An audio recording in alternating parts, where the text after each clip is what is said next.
And we know in our hearts that for the United States of America, the best is yet to come.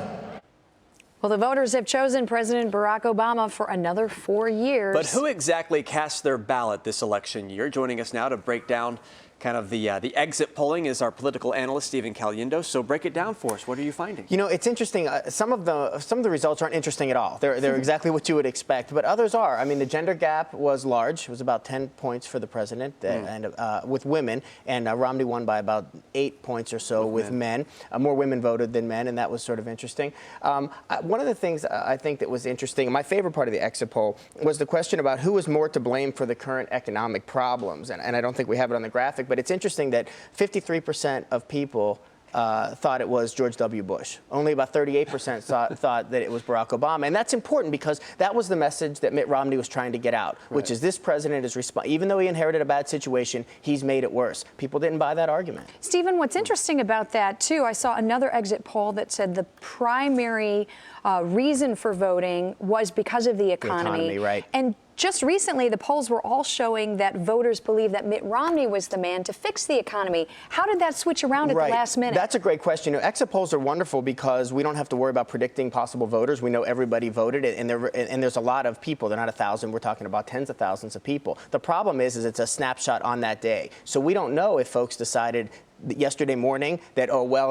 Obama maybe is going to handle the economy better than Mitt Romney would, or whether they decided that 2 weeks ago. And so that's problematic. I'm not able to answer the question. Yeah. That's interesting. Yeah. What about more about the exit polling and the economy? I find that interesting. So for the next 4 years, if things weren't to change, if things stay status quo, do people continue to blame Bush? I mean, what do you kind of how do you exactly? that? No, it's a great question, and I think that there was some sense of 4 years might not be enough to fix a situation that was that bad. That's certainly one of the things that the president argued. What's going to be interesting in 2016, because as Megan pointed out very nicely a little bit ago, that starts today.